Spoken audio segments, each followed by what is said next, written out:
Krishna, Hare Hare, Hare Rama, Hare Rama, Rama Rama, Hare Hare.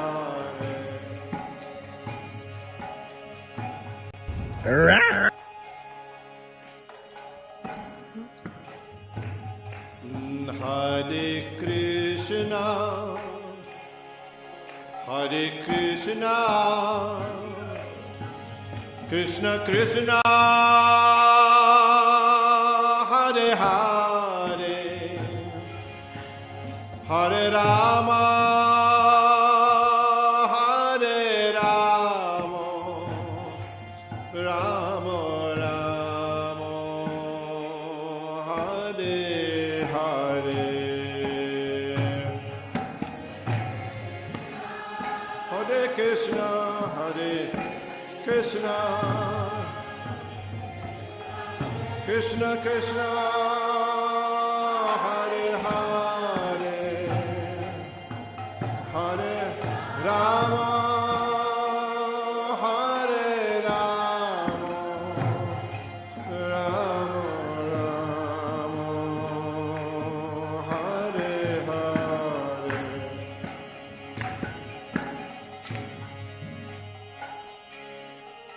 Hare Krishna, Hare Krishna, Krishna Krishna, Hare Hare, Hare Rama, Hare Rama, Rama Rama, Hare Hare.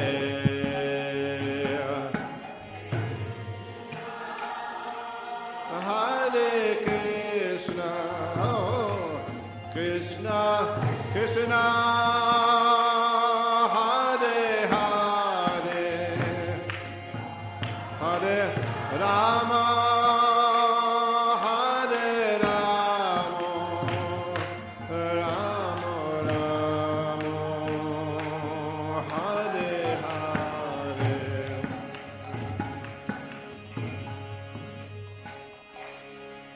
Hare Krishna,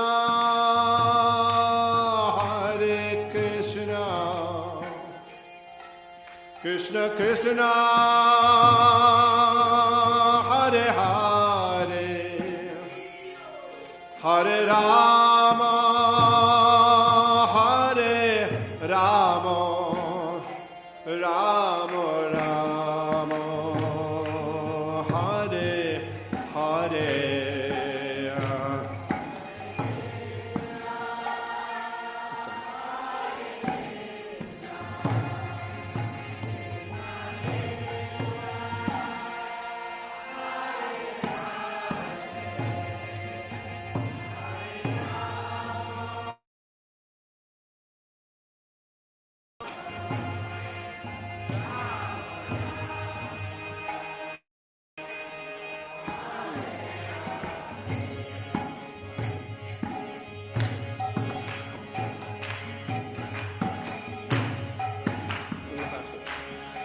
Hare Krishna, Hare Krishna, Krishna Krishna, Hare Hare, Hare Rama, Hare Rama, Rama Rama, Hare Hare.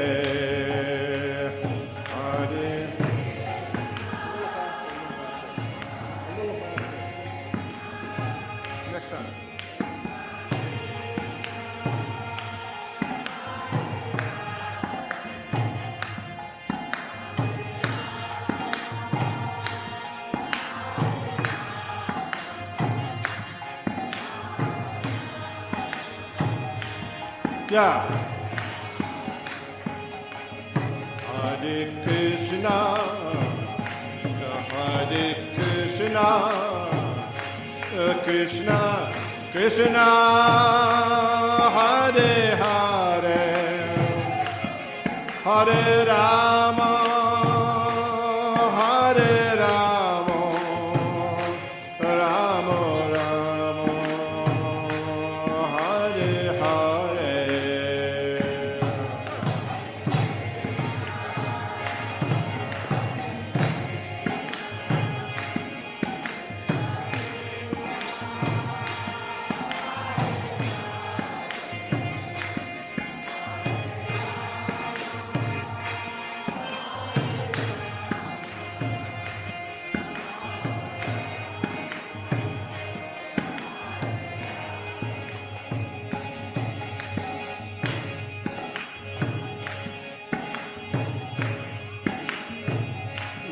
Hare Krishna, Hare Krishna, Krishna Krishna, Hare Hare, Hare Rama, Hare Rama, Rama Rama, Hare Hare.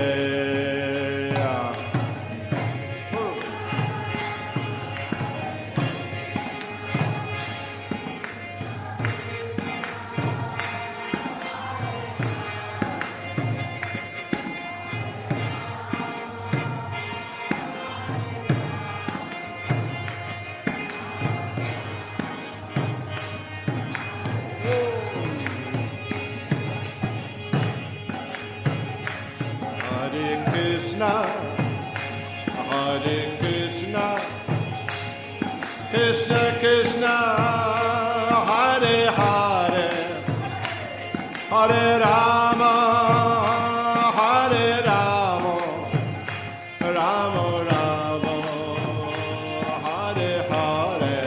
Hari Bol.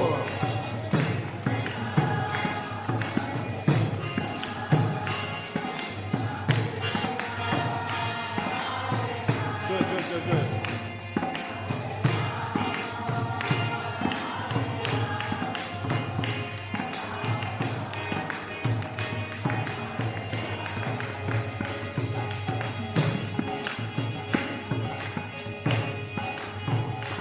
Hare Krishna, Hare Krishna, Krishna Krishna, Hare Hare, Hare Rama, Hare Rama, Rama Rama, Hare Hare.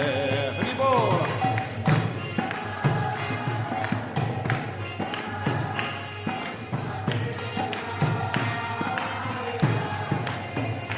Hare Rama, Hare Rama.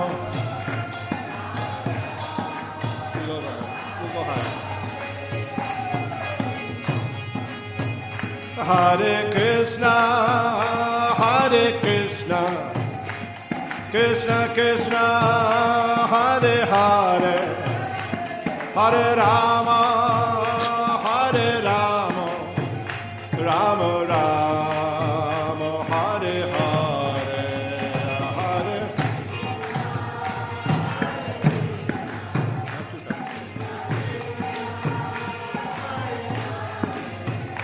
Hare Rama, Hare Rama, Rama.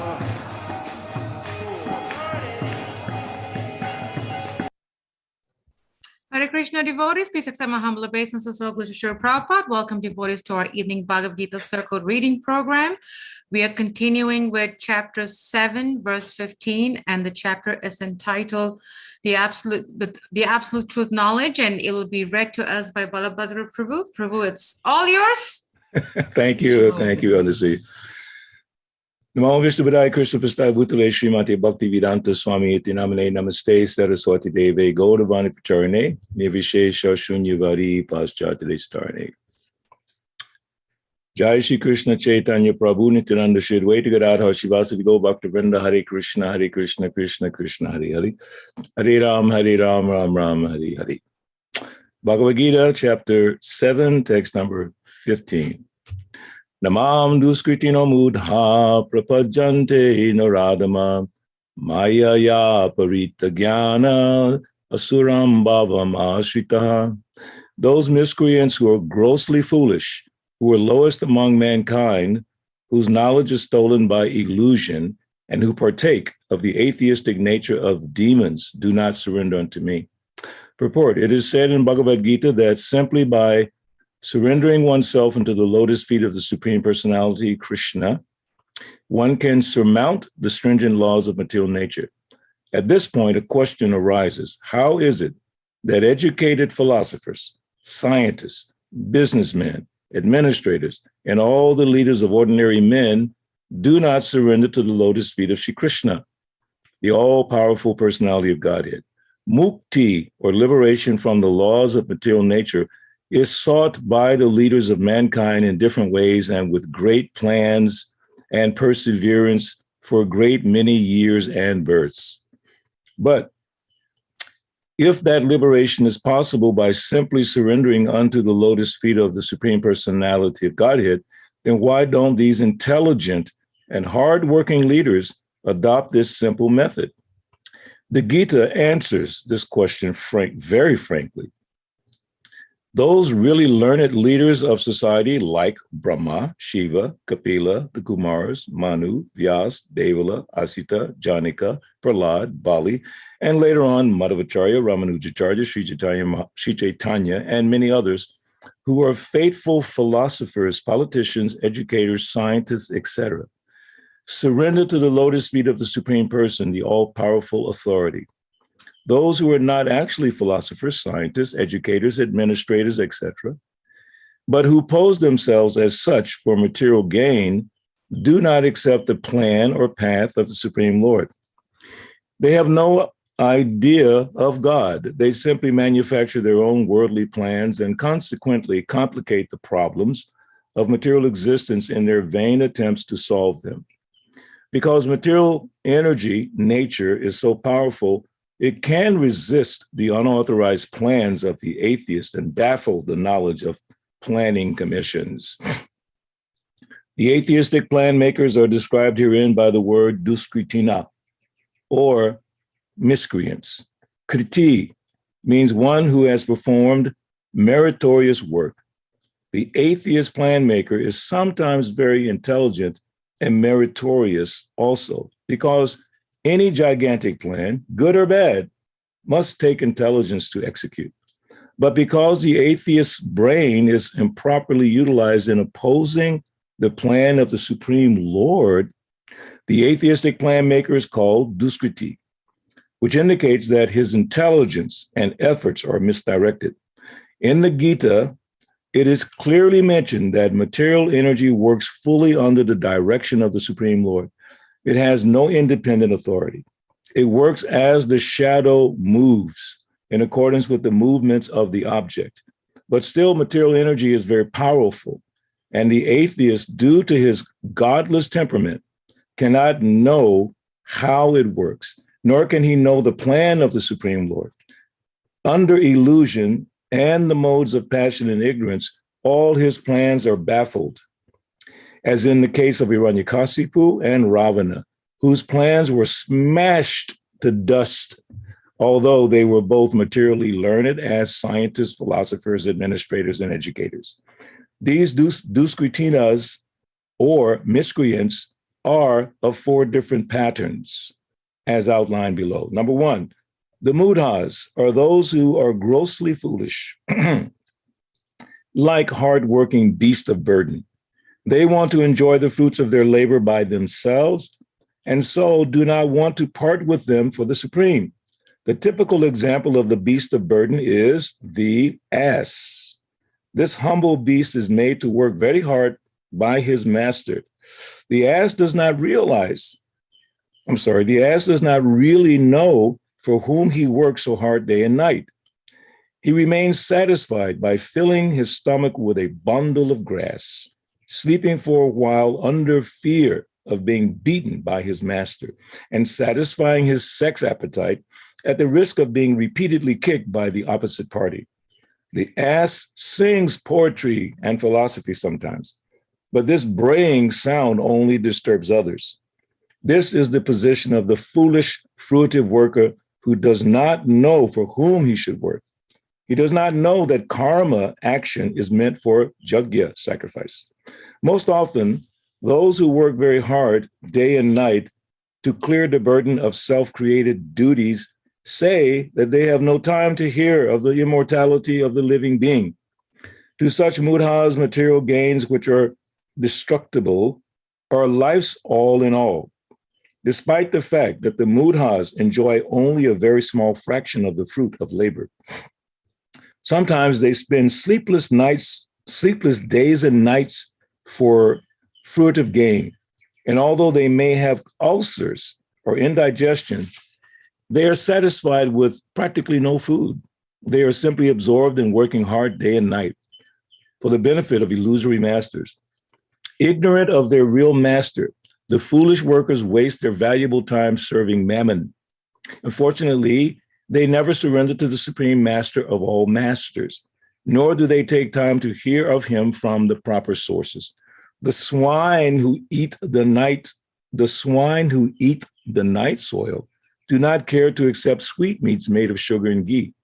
Similarly, the foolish worker will untiringly continue to hear of the sense-enjoyable tidings of the flickering mundane world, but will have very little time to hear about the eternal living force that moves the material world. Number two, another class of duskriti or miscreant is called the Naradama, or the lowest of mankind. Nada means human being, and Atama means the lowest.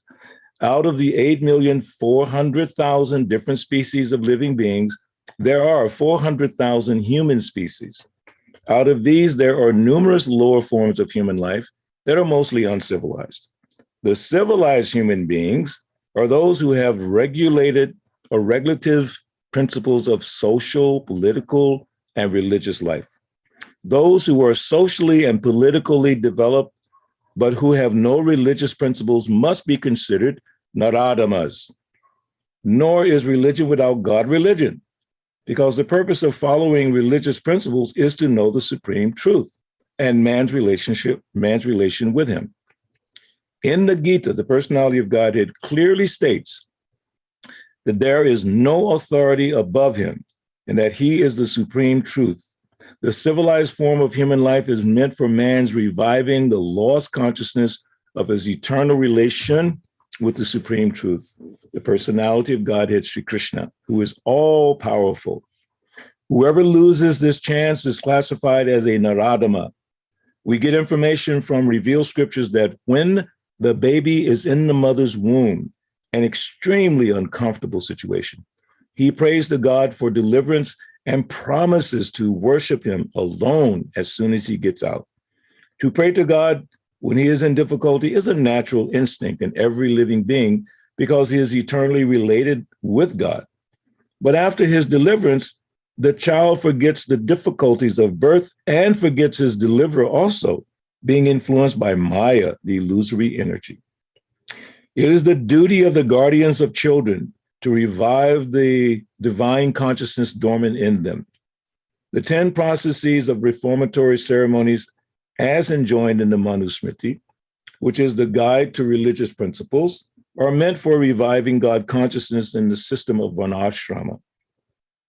However, no process is strictly followed now in any part of the world, and therefore 99.9% of the population is Naradama. When the whole population becomes Naradama, naturally, all their so-called education is made null and void by the all-powerful energy of physical nature. According to the standard of the Gita, a learned man is he who sees on equal terms the learned Brahmana, the dog, the cow, the elephant, and the dog eater. That is the vision of a true devotee. Sri Nityananda Prabhu, who is the incarnation of Godhead as divine master, delivered the typical Naradamas, the brothers Jagai and Madhai, and showed how the mercy of a real devotee is bestowed upon the lowest of mankind. So the Naradama, who is condemned by the personality of Godhead, can again revive his spiritual consciousness only by the mercy of a devotee. Sri Chaitanya Mahaprabhu, in propagating the Bhagavad Dharma, or activities of the devotees, has recommended that people submissively hear the message of the personality of Godhead.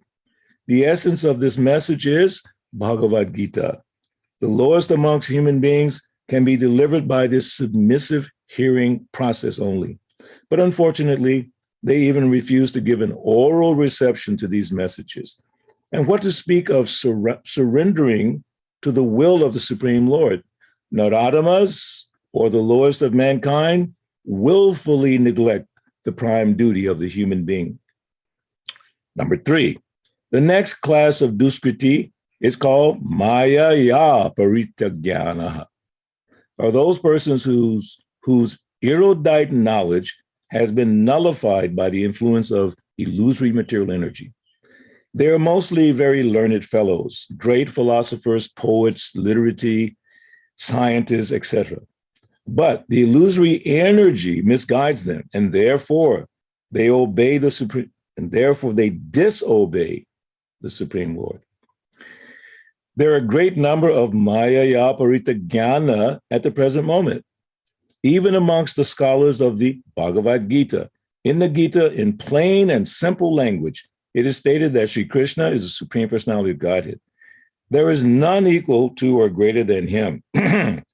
He is mentioned as the father of Brahma, the original father of all human beings. In fact, Sri Krishna is said to be not only the father of Brahma, but also the father of all species of life. He is the root of the impersonal Brahman and Paramatma. The supersoul in every entity is his plenary portion. He is the fountainhead of everything, and everyone is advised to surrender unto his lotus feet. Despite all these clear statements, the Maya Paritagyana deride the personality of the Supreme Lord and consider him merely another human being. They do not know that the blessed form of human life is designed after the eternal and transcendental feature of the Supreme Lord. All the unauthorized interpretations of the Gita by the class of Maya Paritagyana outside the purview of the Parampara system are so many stumbling blocks on the path of spiritual understanding. The deluded interpreters do not surrender unto the lotus feet of Shri Krishna, nor do they teach others to follow this principle. Number 4, the last class of duskriti is called Asuram Bhavam Asritaha, or those of demonic principles. This class is openly atheistic. Some of them argue that the Supreme Lord can never descend upon this material world, but they are unable to give any tangible reasons as to why not. There are others who make him subordinate to the impersonal feature, although the opposite is declared in the Gita. Envious of the Supreme Personality of Godhead, the atheist will present a number of illicit incarnations manufactured in the factory of his brain. Such persons whose very principle of life is to decry the personality of Godhead cannot surrender unto the lotus feet of Sri Krishna. Sri Yamunacharya Allah Bandharu of South India said, quote, "Oh, my Lord, you are unknowable to persons involved with atheistic principles, despite your uncommon qualities, features, and activities, despite your personalities being confirmed by all the revealed scriptures in the quality of goodness, and despite your being acknowledged by the famous authorities renowned for their depth of knowledge in the transcendental science and situated in the godly qualities," end quote. Therefore, 1, grossly foolish persons; 2, the lowest of mankind; 3, the deluded speculators; 4, the professed atheists are above mentioned, as above mentioned, never surrender unto the lotus feet of the personality of Godhead, in spite of all scriptural and authoritative advice. Text number 16.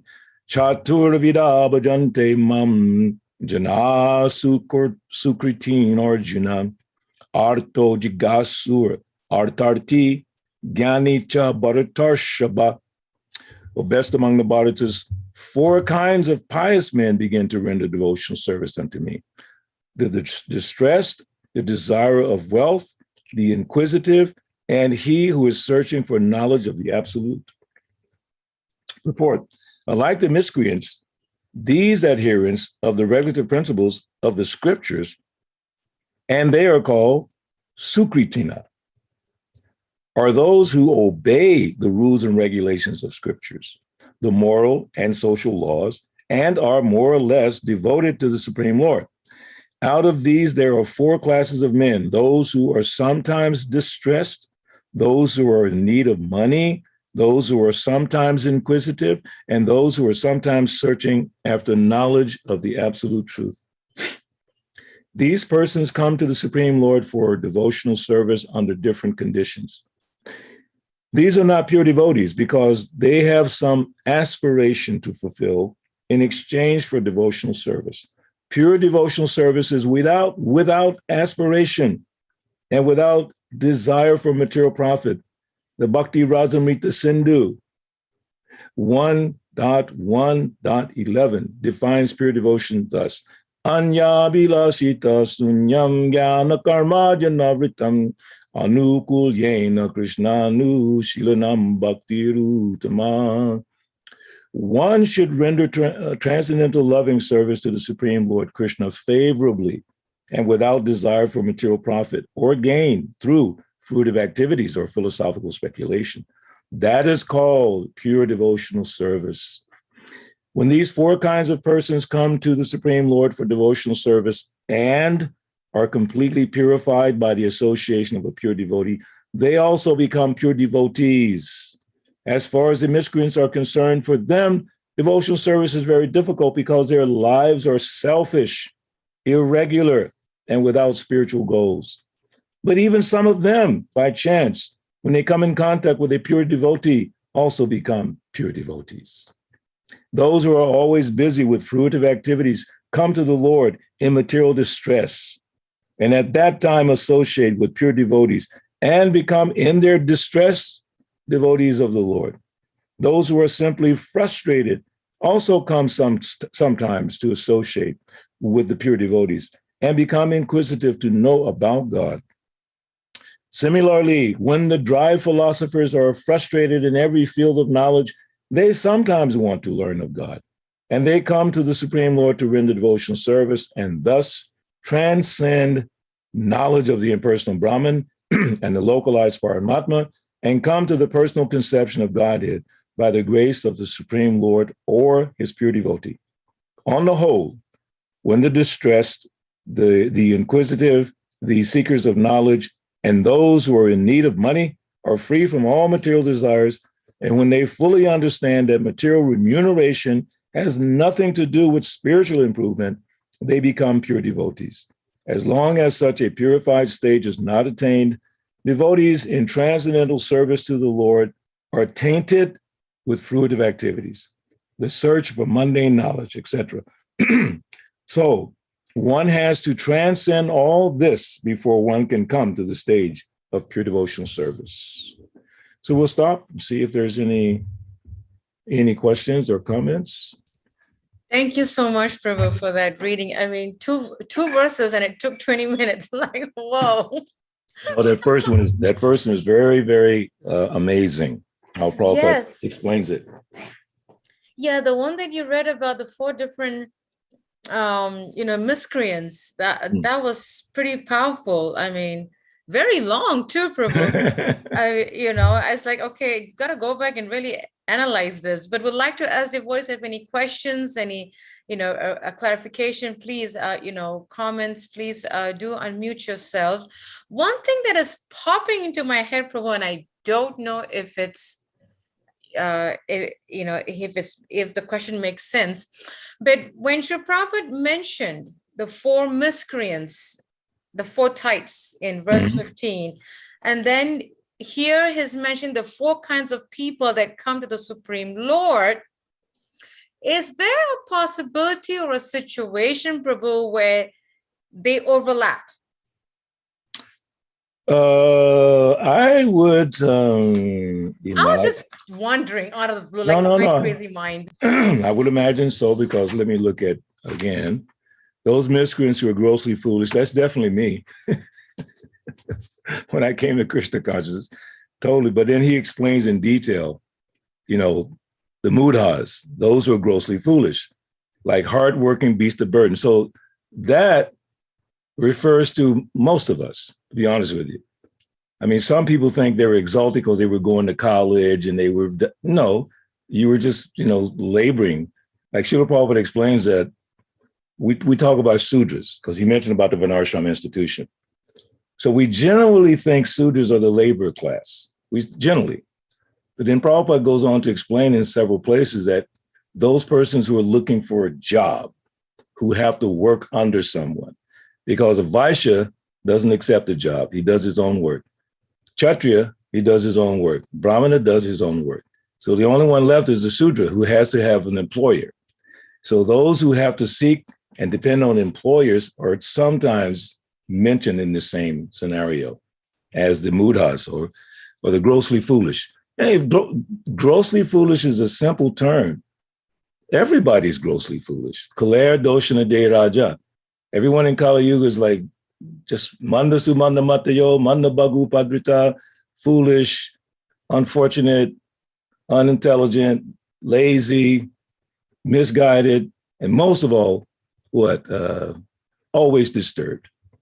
So that's the general society. So to your point, yes, there can be a blend, just like there's a blend of goodness, passion, and ignorance. Sometimes it's not all goodness. Sometimes it's mixed with passion. Sometimes passion is mixed with ignorance. So sometimes this grossly foolish person can be mixed with a distressed person, or desiring wealth, or inquisitive. I mean, I know I was a mixture of a bunch of that. Not anything really good, but distressed, grossly foolish, because I didn't have a lot of knowledge to be, Maya Yaparita Jnana. I don't think that was me. Maybe I was definitely grossly foolish and not so much demoniac against God. I was not an atheist, but I was grossly foolish. And I was distressed, but I was subtly looking for some knowledge. I wasn't knowledgeable necessarily, but I was looking. So to your point again, yes, from my understanding, correct me if I'm wrong, there can be a mixture of those things. But the ones who are exclusive, these are some of the bigwigs in the Vedic culture. There's some exclusive personalities who were definitely Maya Aprita Jnana and, atheistic, and like Charvak Muni. That's very atheistic philosophy, very powerful, but never surrendered to Krishna. And then it mentions about Lord Nityananda and Jagat Madai, who were really Mudha supremes. But by the grace of Nityananda, they were liberated. In fact, the story goes at how they were hearing the chanting before they met Nityananda. They were incrementally getting purified, getting ready to receive the big mercy. And I heard Prabhupada say this morning in the lecture that we listened to, he was saying that giving people the opportunity to hear, he even mentioned it here, same thing. Because when you give them the opportunity to hear, that shravanam, that hearing, punya shravana kirtana, it's auspicious hearing. Whether they're devotees or not, it doesn't matter. That's why, a devotee actually put a quote, I believe, this morning on one of the local WhatsApp groups, that Prabhupada said, even if the temple has to be closed, the Harinam should go on, because that's our business, to make the unfortunate fortunate. They're all of these things that we just read, the four, undesirable types. But sometimes, as Prabhupada says, by the association of devotees, they come to Krishna consciousness. Sometimes they begin to worship the Lord. They just need association. We should never think there's someone that is so great, but not Krishna conscious, that we should be intimidated by and not realize they need the mercy of the Lord. No way. I mean, I remember on Sankirtan when I met one of the most influential Black radicals of the 60s, Stokely Carmichael. I think he changed his name later, but he was a big radical in the 60s. And I knew who he was because I was into that a little bit. So when I met him on Sankirtan, I said, I have to give him Krishna. I didn't think, oh my God, it's Stokely Carmichael. Oh my God, he's like Malcolm X. I said, no, he needs Krishna. And because I took that mindset and I prayed to Srila Prabhupada and Krishna help me, He took 3 books and gave a donation of $15. I think that was my proudest moment on Sankirtan, knowing who this man was to the history of Black struggle in America, and for him to receive Prabhupada. So we should never be intimidated. We need to know what Srila Prabhupada and Lord Krishna just described. Like doctors, we should look at the situation of the world and realize that without Krishna, they are doomed within those categories. It's called designative disqualification. Prabhupada uses that phrase, designative disqualification. They're identifying with their body, identifying with sex, money, all that. They're just disqualifying themselves. But they're even more qualified because they're fallen. In the age of Kali Yuga, Lord Chaitanya has come to pick up the most fallen. So he needs soldiers like us to do the same work, not to discriminate. Oh, I just want to talk to the college students. Or I just want to talk to the rich Indian class of people or the rich American people. No, like, you know, that story in Africa, when devotees were distributing prasadam and the Black people were coming like anything. And then Brahmananda stopped it. He said, Prabhupada, they were only coming to eat, just coming to get food. And then Prabhupada told him, I sent you to Africa to preach to the Africans, not to go to the Indians, the low-hanging fruit, because everyone needs Krishna. Then someone asked him, wouldn't your message be more appreciated with the lower, poorer class? That was in Chicago, that famous exchange with that Lieutenant Mosey. What was the title? Crime, Why, and What to Do. It's in the Science of Civilization. So wouldn't your message be more appropriate for the lower class? Prabhupada said, no, everyone needs this message, especially these Maya, Prita, Gyana, and all these people. So again, there can be mixtures. We came from a mixture probably, but everyone within those 8 classifications, the miscreants and those who are, unfortunate people, they all need Krishna. That's the nature of this movement. Everyone needs Krishna. And those of us who can understand that and assimilate enough information, you don't need much information in order to preach, just little. Sometimes you preach too much, like they say in selling. Sometimes you convince a person to accept and then you talk them out of doing it. You follow? In other words, you've said enough, but you won't shut up. Like right now, maybe I should shut up. But anyway, they start talking and they keep talking about the product, and then the people lose interest. On Sankirtan, that's one of the secrets. Don't talk too much. Prabhupada said, what your 5-minute lecture will do, give the book. Just keep it very simple. So that's it. So if the people need us, we should learn the basics of Krishna consciousness and try to lift up these 4 classes of people. Don't be afraid of the Maya Prita Gyanas. They're the kind of the most frightening one because they're intelligent. They know Sanskrit. I know people who've translated Bhagavad Gita. So what? You're still not as devotee, so I still need to preach to you. You know more Sanskrit than me. I don't care. I've had people I've met on Sankirtan. One guy told me he wrote a book, Bhagavad Gita as it used to be, or something, some crazy title he came up with. I didn't care. You need to hear what Prabhupada had to say. All the people I met in India when I was doing a little preaching in Sankirtan, it doesn't matter you're born in India. Not to me. If you don't know Krishna, I need to talk to you. Am I afraid to talk to him? No. How much do I know? Not much. I know as much as Shamasundar's daughter, Saraswati. Prabhupada praised her. Say, do you know who is Krishna?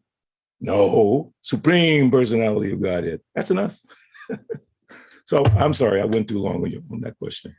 No, Prabhu, thank you so much. It's just been so, so nice that you really shared so much. And one thing, but before I ask my question, I want to see if other devotees have a question or a comment or clarification that they would like to ask before I jump in again.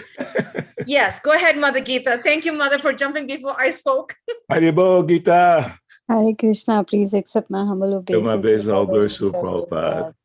I remember reading when Prabhu, you were talking about don't talk too much on Sankirtan, just hand over Prabhupada's book, because it doesn't matter how long we talk, it may not really be that effective. But once Prabhupada's book goes in their house, then Prabhupada will start talking to them through the books.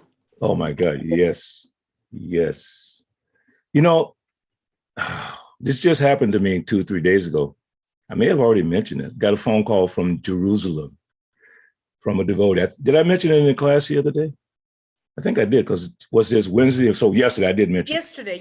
Yeah, yesterday. So anyway, this Mataji who used to live in Atlanta, great, wonderful devotee. But she went away and she converted to Judaism, But she started hearing Bhagavad Gita online. She doesn't even have a copy of the Gita right now. That's how long she's been away. It's been like 30 years practically. But she started hearing Bhagavad Gita online. Guess what? Now I've had 2 or 3 emails a day from her. She's really getting reconnected, and she got her ex-husband to call me yesterday, Charya Rudna, he was a great Sankirtan devotee, but strayed away a little bit. But they're both getting reconnected. I'm saying, oh my God, how powerful is this information? How powerful is this movement? I told her, I said, listen, Karnika, whatever service you've done, not even one drop is lost. Not one drop. Just pick up where you are and keep going. So the Bhagavad Gita, if we just get it to the people, the first thing we do, have you seen this book? And you put it in their hand. Just in case they don't buy it, they touched it. Not everyone's going to buy it, but if you can get everyone to, first of all, touch it, okay? Just touch. And then Vaishya says, the more you show, the more you sell. The more you show the book, the more books you can distribute. And you use whatever intelligence. I mean, I used to tell people on Sankirtan, I showed the picture of Prabhupada on the back. I said, my daddy wrote this book. And they look at him. He is a little dark. I guess he could be your daddy. And then I just talk to them, make them laugh and just whatever. Get them to take the book. Yes, Mother Gita. Oh, it is so wonderful. These books are so powerful. Even if someone finds it in the garbage. I know a lady who found one in the garbage somewhere in Europe, who's a Muslim, who was so happy to see it when she met me at a book fair. She said, I'm seeing this book again. I have to take it now. She found it in the garbage at a nightclub that she came out of. Can you imagine? Someone bought it, threw it away, but it was thrown away for that lady to pick it up so she could take it. So beautiful. Prabhu, as you were sharing the pastime of Brahmananda, Prabhu, I was, and I've heard that beautiful pastime so many times that it really sticks with me, and I always speak about that, especially when I am talking to our temple book team, Oh, wonderful. Yeah, I always bring it up because to me, I think it's coming out of a comfort zone kind of a thing. So Brahmananda Prabhu, we know, was in white body. He was in Africa where he was dealing with Black bodies and Indian bodies, right?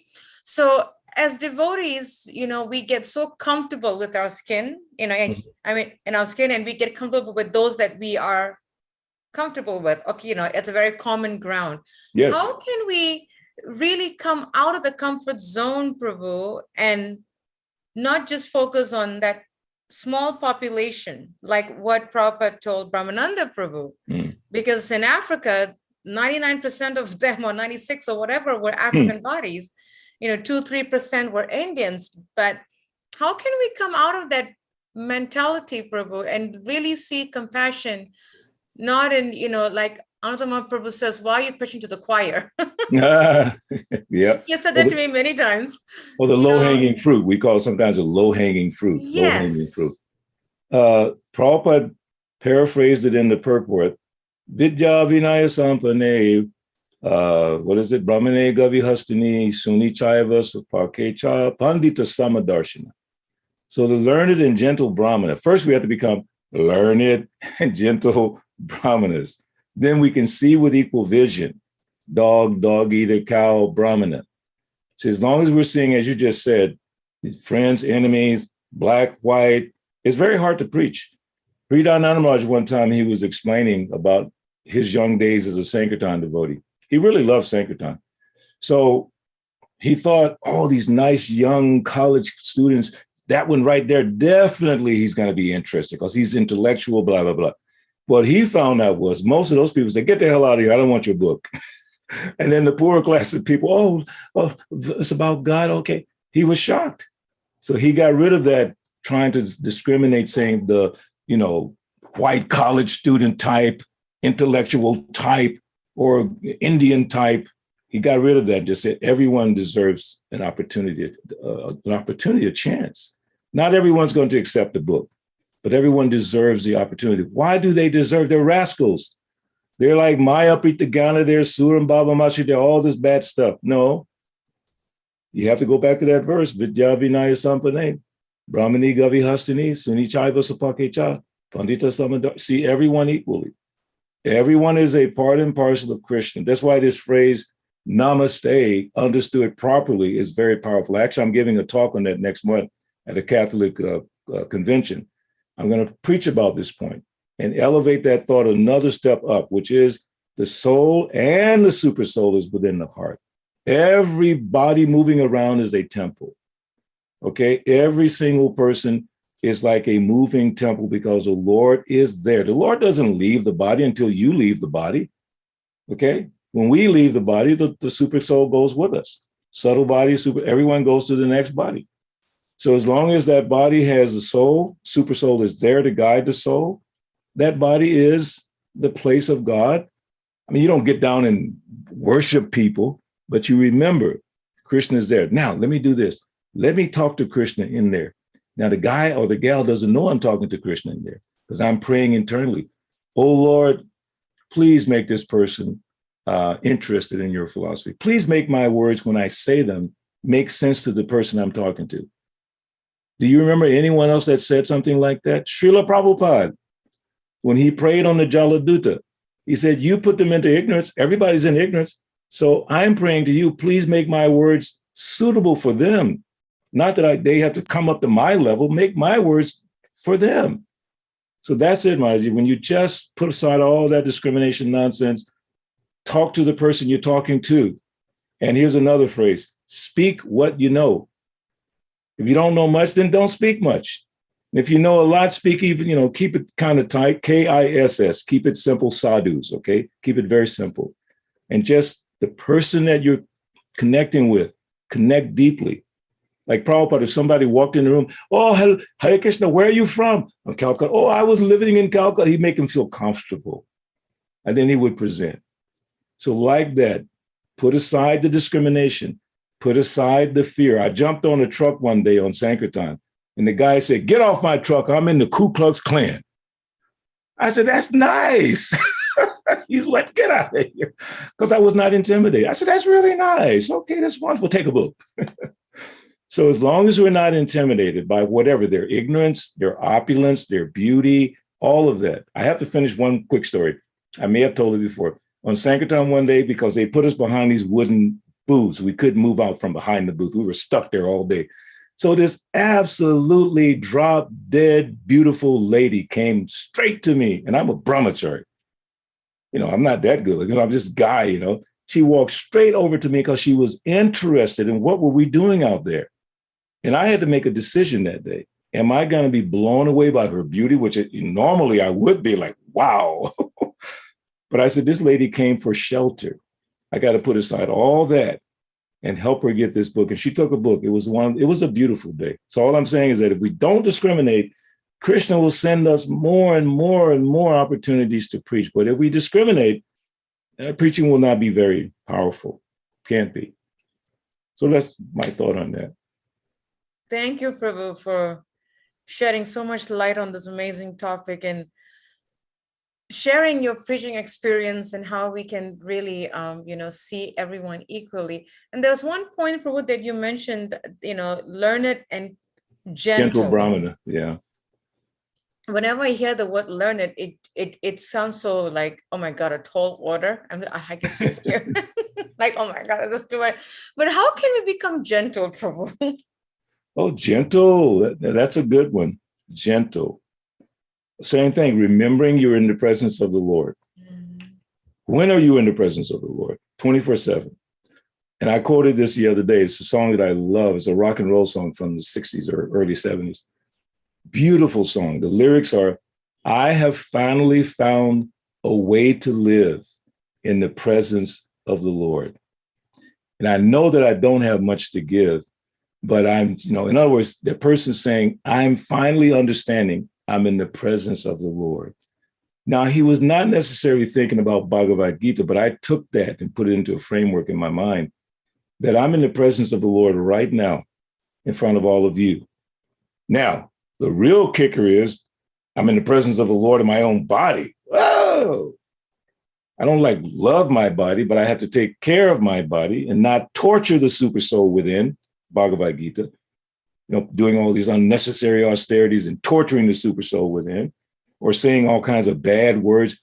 One thing that really upsets me, when I hear devotees use profanities, and I'm saying it to all of you, if you do it, stop it. If you hear someone else doing it, devotee, stop them. I had to talk to a devotee today and they used I said, stop it. Don't use those words.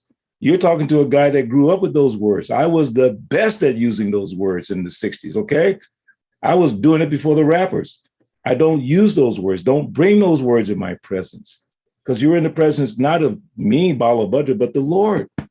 Inside you and me, he knows, he hears what you're saying. Think about that. See, I'm telling you, Prabhu, we don't meditate enough. We're not in samadhi enough. And what is samadhi? Constantly thinking of Krishna. Krishna's telling us, Satatam Kirtayan, Manmanad Mavamad Bhakto, think of me all the time. And guess what? We think of him sometimes until I get mad. One devotee told me once, when I become angry, I don't even care my Guru Maharaj. I said, you lost your mind? He cared more about his anger and the reason why he was angry than his own guru. And I'm telling you exactly what he said.